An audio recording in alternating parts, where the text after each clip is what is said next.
Israeli বাহিনীর যুদ্ধ বন্ধের মরিয়া চেষ্টার মধ্যেই তেল আবিবে ভয়াবহ হামলা চালিয়েছে ইয়েমেন। প্রতিরোধ যোদ্ধাদের ড্রোনে তেল আবিবের দুটি সামরিক স্থাপনা ধ্বংস হয়ে গেছে।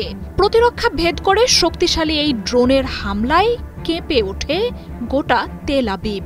ইসরায়েলের পাশাপাশি একই সময়ে লোহিত সাগরে থাকা মার্কিন নৌবহরেও বিধ্বংসী এক হামলা চালিয়েছে প্রতিরোধ যোদ্ধাদের দলটি।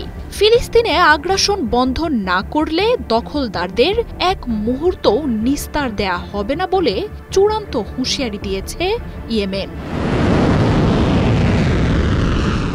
শুক্রবার রাতে তেল আবিবে ইসরায়েলের দুটি সামরিক স্থাপনাকে নিশানা করে বিস্ফোরক ভর্তি ড্রোন পাঠায় ইয়েমেনের বাহিনীটি। হামলায় ব্যবহার করা হয় ইয়াফা ড্রোনটি। বহুদিন ধরেই এই ড্রোন ইসরায়েলের জন্য চূড়ান্ত ক্ষয়ক্ষতির কারণ হয়ে উঠেছে। প্রায় ২৫০০ কিলোমিটার উড়ে গিয়ে তেল আবিবে আছড়ে পড়ে বিস্ফোরকবাহী ড্রোনগুলো। এরপরই তেল আবিবে বড় বিস্ফোরণের শব্দ শোনা যায়। আগুন ধরে যায় বেশ কিছু স্থাপনায়।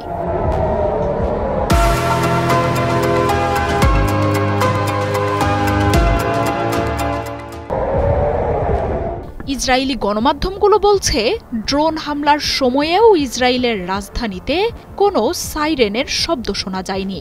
এর ফলে বিস্ফোরণ আর আগুনের ঘটনায় ইসরায়েল জুড়ে ছড়িয়ে পড়ে তুমুল আতঙ্ক। রাতেই নিরাপদ আশ্রয়ের খোঁজে ছোটেন বাসিন্দারা। ইয়েমেনের একের পর এক মিসাইল আর ড্রোনের হামলায় ভেঙে পড়ার মুখে ইসরায়েল।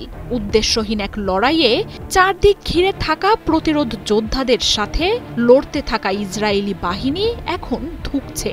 যুদ্ধ বন্ধে ১০,০০০-এর বেশি সেনা নেতানিয়াহুর বিরুদ্ধে দাঁড়িয়েছে।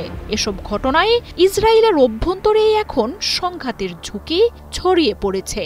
এমন পরিস্থিতিতে ইয়েমেন বলছে, আগ্রাসী দলগুলো কখনোই প্রতিরোধ যোদ্ধাদের সাথে পেরে উঠবে না। লড়াই দখলদার সেনাদের ধ্বংসের মুখে দাঁড় করালেও ফিলিস্তিনের প্রতি সমর্থন প্রতিরোধ দলগুলোকে আরও শক্তিশালী করছে। শুধু ইসরায়েলই নয়, তেল আবিবে হামলার সময়ে একই সাথে মার্কিন নৌবহরেও ভয়াবহ আক্রমণ চালিয়েছে প্রতিরোধ যোদ্ধারা।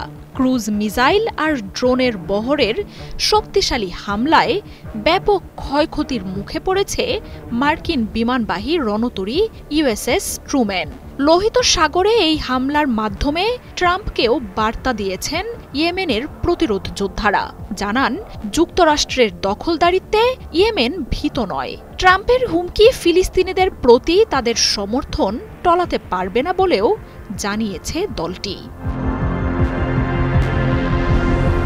এমনকি যুক্তরাষ্ট্রের বিরুদ্ধে আরও ভয়াবহ লড়াইয়ের জন্য ইয়েমেনি বাহিনী পুরোপুরি প্রস্তুত বলেও জানিয়েছে তারা। ফিলিস্তিনের উপর যুক্তরাষ্ট্র এবং ইসরায়েলের নৃশংসতা বন্ধ না হওয়া পর্যন্ত অস্ত্র না নামানোর ঘোষণা দেন। ট্রাম্পকে ক্রমাগত সতর্ক করছেন তার দেশের যুদ্ধ বিশ্লেষকরাও। ইয়েমেনের প্রতিরোধ দলটিকে যে মার্কিন এসব হামলায় ধ্বংস করা সম্ভব না, সেটা বারবার বলছেন তারা। গণমাধ্যমগুলো বলছে, ১ মাসের কম সময়ে $1 বিলিয়ন ক্ষতির মুখে পড়া মার্কিন বাহিনী এখন মরিয়া হয়ে ইয়েমেনে হামলা বন্ধের পথ খুঁজছে। মার্জিয়া উপমা, ৭১।